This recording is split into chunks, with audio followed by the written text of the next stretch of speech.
안녕하세요. 세민수면건강센터의 홍옥희 대표입니다. 앞의 동영상에서 과연 어떤 사람이 코골이 수면무호흡증 치료를 받아야 하는지, 그리고 그 이유는 무엇인지에 대해서 말씀드렸습니다.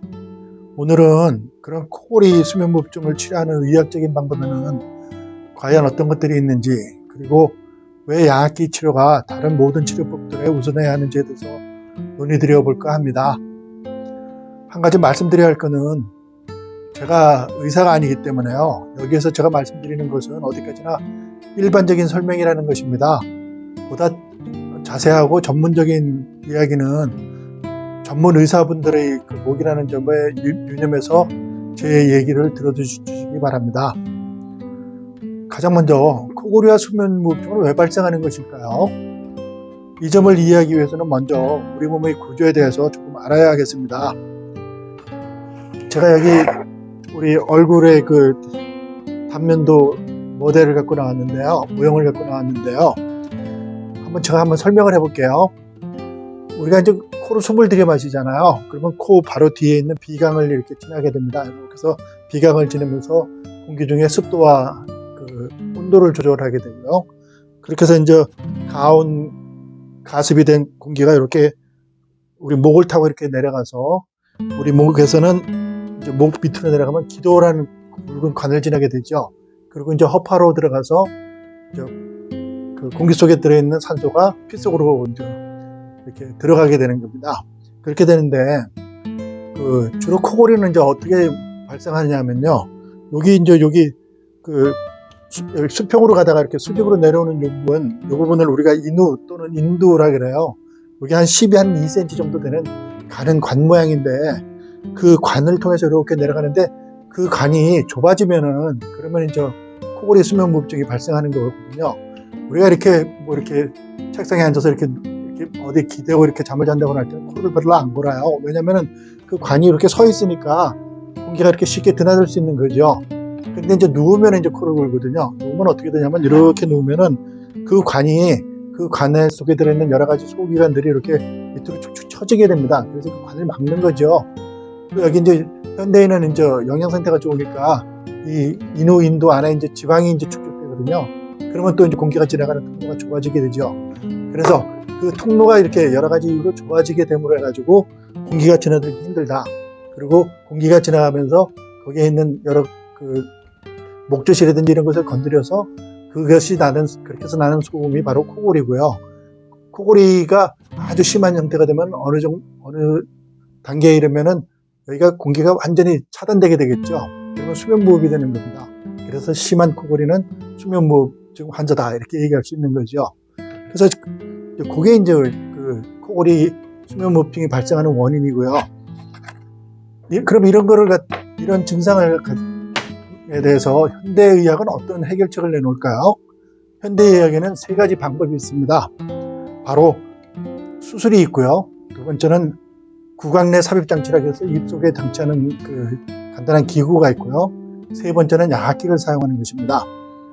첫째, 그럼 수술적인 치료에 대해서 말씀드릴게요. 어떻게 수술을 할까요? 우리 이제 여기 인후인두라 그랬는데 인후인두에는 공기만 지나가는 게 아니에요. 우리가 음식물을 먹으면은 그 인후인두 속으로 들어갔다가 바로 뒤로 이렇게 음식물을 먹으면은 인후인두를 지나다가 바로 뒤로 이렇게 식도로 빠집니다. 그러니까 인후에 음식물도 잠깐 이렇게 지나가게 되겠죠, 그죠? 그래서 그 인후가 만약에 인후를 지나는 그 음식물이 식도로 들어가면 기도로 들어가면 어떻게 돼요? 숨이 막혀서 죽게 되잖아요, 사람이. 예? 근데 가끔 그런 일이 벌어집니다. 그래서 우리가 음식물을 먹다가 누가 재밌는 얘기를 하거나 뒤에서 툭 찍거나 하면은 잠깐 잘못해가지고 식도로 들어갈 공기가 기도로 들어갈 직전에 놓이게 되죠. 그리고 킥킥거리게 됩니다. 왜? 그걸 뱉어내야 되니까요. 그래서 이런 음식물과 공기의 교통 정리를 하기 위해 가지고 인후 안에는 여러 가지 이제 소기관이 있거든요.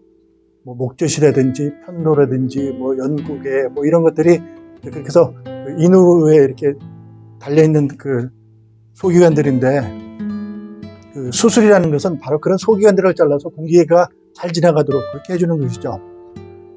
인후 안쪽에 통로를 가로막는 목젖이나 편도 등을 인위적으로 잘라내가지고 인후 속의 공기 유통을 쉽게 해주는 게 바로 수술입니다. 양압기가 발명되기 이전에는요, 이 방법이 사실 코골이 수면무호흡증을 치료하는 아주 유일한 방법이었어요. 근데 이 방법에는 몇 가지 중대한 문제가 따릅니다.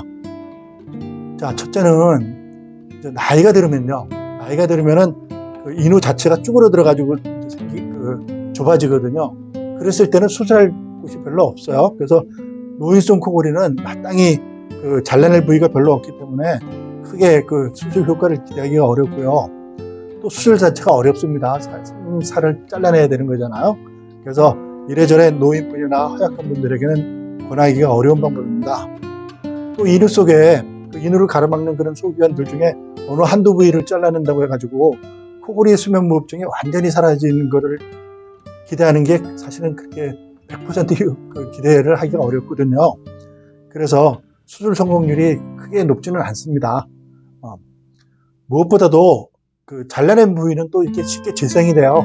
그래가지고 2, 3년이 지나면은 그동안에 없었던 코골이 수면무호흡증이 다시 재발하는 경우가 생깁니다. 그래서 수술 자체는 대단히 고통스럽다. 또 일정 기간 병원에 입원해야만 한다. 또 무엇보다도 건강보험 혜택이 적용되지 않기 때문에 수술비 비싸거든요. 그 수술비를 환자 본인이 부담해야 된다는 여러 가지 문제점이 있습니다. 그래서 수술은 좀 아주 심한 코골이 아니면은 별로 그렇게 권해드리는 방법이 아니겠죠. 그죠? 다음으로 이제 양압기 사용이 있습니다.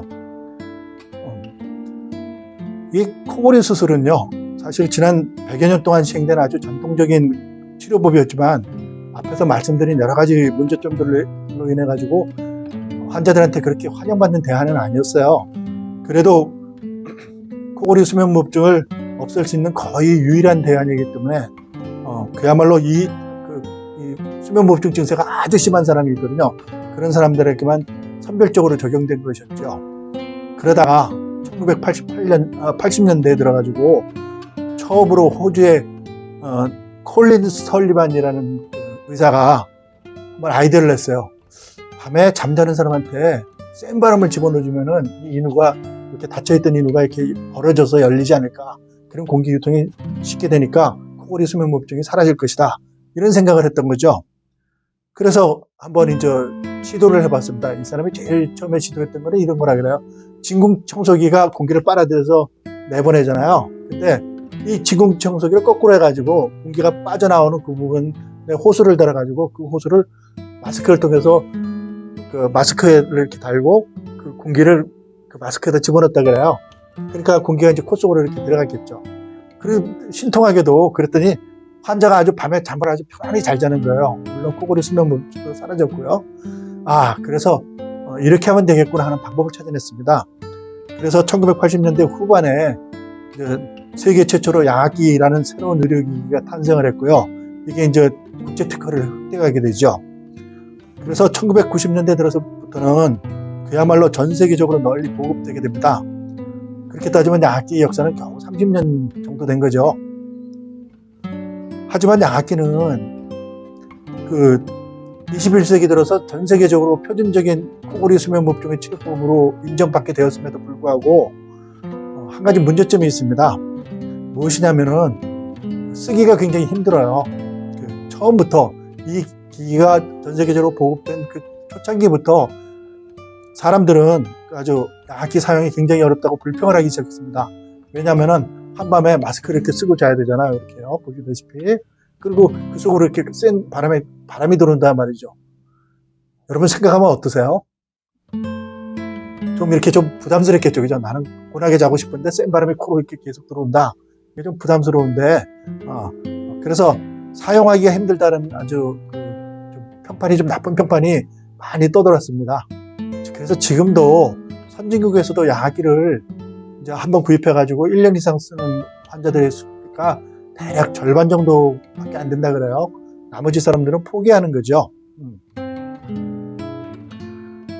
우리나라에서도 이제 이런 이제 세계적인 추세에 따라서 양압기를 임대하게 됐는데 지난번에 말씀드린 대로 2018년부터 이제 보급하게 되었는데요. 3년이 좀 지났잖아요. 그래서 했는데 우리나라 통계를 보더라도 저희가 맨 처음에 말씀드렸다시피 임대한 환자의 3분의 2 정도는 1년 안에 다 포기를 하더라. 이렇게 해서 우리나라에서도 아주 이게 좀 문제가 지금 현재 심각하게 부상하고 있죠. 제가 사실 제가 이제 이렇게 동영상을 내보내는 이유는 그겁니다. 일반적으로는 그렇게 약이 사용이 힘들다고 그렇게 알려져 있지만은 약이 사용법을 제대로 잘 배우면은 사실 또 그렇게 어려운 게 아니에요. 제 환자들만 보더라도 많은 분들이 거의 대부분의 분들이 약기를 가져가시면 그날 밤부터 편안하게 잘 쓰시거든요. 아주 숙면을 취하시거든요. 그러니까 그 교육 방법을 여러분들한테 조금이나마 이제 이런 설명을 드려서 알게 해드리는 게 바로 제 역할이라고 하겠습니다. 이제 마지막으로 또 이제 다른 대안이 있는데요. 말씀드렸다시피 수술은 너무 고통스럽고 비싸고 또 재발 가능성이 높아서 싫다. 그렇다고 매일 밤 얼굴에 마스크를 쓰고 이렇게 자고 센 바람을 이렇게 들이마시는 그것도 너무 힘들어서 도저히 마음이 썩 내키지 않는다. 이런 분들한테 이제 다른 대안이 하나 있는 거죠. 이는 사실 주로 이제 치과 쪽에서 시행하는 방법인데 구강내 삽입장치라 그래요.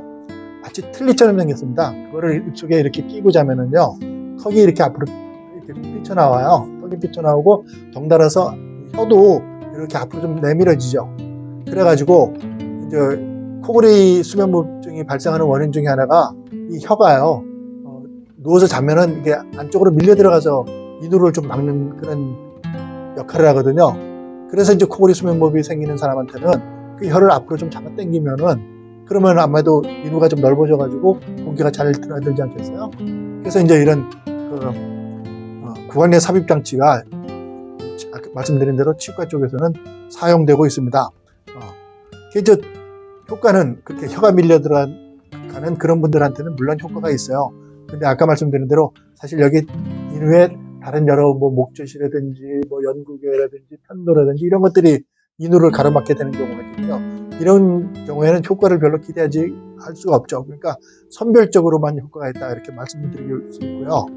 또 이 구강내 삽입 장치 역시 그 건강보험의 혜택을 받지 못해요. 그러니까 어렵고 밤에 입속에 이물질이죠. 구강내 삽입 장치는 이물질을 이렇게 장치하고 자면은 아무래도 침이 이렇게 계속 나와서 별로 구강 위생에도 별로 좋지 않다는 그런 평가도 있습니다. 자, 이렇게 세 가지를 말씀드렸습니다. 수술, 약기 사용, 구강내 삽입 장치 사용 이렇게 세 가지 방법이 있는데요. 자, 여러분은 어떤 선택을 하시겠어요? 아무래도 약기 쪽이 마음에 쏠리지 않을까 이렇게 생각합니다. 그죠? 수술은 말씀드린 대로 너무 힘들고 돈도 많이 들고 수술 자체가 힘들고 고난도의 수술이고 이러니까 이제 힘들고 구강내 삽입 장치도 부분적인 효과만 기대할 수 있고 이러니까 약기 사용인데요. 약기는 앞에서도 말씀드렸다시피 이미 국제적으로 코골이 수면무호흡증의 표준적인 치료법으로 이렇게 정착이 되었거든요. 바로 이 때문에 이제 우리나라에서도 2018년부터 건강보험공단에서 임대 지원 제도를 하게 되는 거죠. 그래서 첫 번째 선택은 약기다 이렇게 말씀을 드릴 수 있습니다. 그래도 아직까지 약기 임대를 꺼리시는 분들이 아무래도 있지 않겠어요? 이런 분들한테는 제가 두 가지만 말씀을 드리겠습니다. 첫째는 그래도 나는 약기는 아주 싫고 수술이나 구강내 삽입 장치를 하겠다 하시는 분들한테는 일단 먼저 약기를 한번 임대해서 사용해 보시라. 그래가지고 정말로 이 약기가 내한테 안 맞는다. 사실 그런 좀 이렇게 좀 약기가 안 맞는 분들이 아주 없는 건 아니거든요.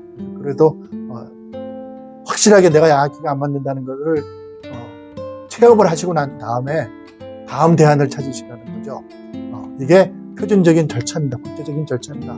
약기를 먼저 사용해보고 약기가 적용이 안 되면은 수술을 하거나 다른 대안을 찾으시라. 지나치게 비대하신 분, 그다음에 혀가 길어가지고 누웠을 때 혀가 자꾸 안으로 밀려 들어가시는 분, 이런 분들이라면 수술을 하거나 구강내 삽입 장치를 하거나 이렇게 방법을 찾을 수 있겠죠. 하지만은 우선적으로 약기를 한번 사용해 보시고 도저히 안 되겠다고 확신이 서신다면은 다른 방법을 찾으시라, 이렇게 제가 그 대안을 이렇게 권해드릴 수 있고요. 두 번째로는 제가 누누이 강조해드리지만 약이 이렇게 사용이 어려운 기계가 아니거든요. 약이 사용자 교육을 잘 받으셔서 편하게 쓰실 수 있는, 충분히 편하게 쓰실 수 있는 기계인데, 다만 이제 우리나라에서는 그렇게 약이 사용법을 제대로 가르쳐주는 병원이나 임대업체, 기타 공공보건기관들이 아직은 그렇게 많지 않다. 그래서 어려움을 겪고 있는 건데, 이 점을 꼭 기억하시라고 여러분들한테 말씀드리겠습니다. 다음 동영상에서는 코골이 수면무호흡증 환자가 약기를 임대하고자 할 때 거쳐야 하는 절차와 방법, 그리고 거기에서 고려해야 될 점에는 어떤 것들이 있는지를 논의해 보도록 하겠습니다. 이제까지 긴 시간 경청해 주셔서 감사합니다. 세민수면건강센터의 홍옥희 대표였습니다.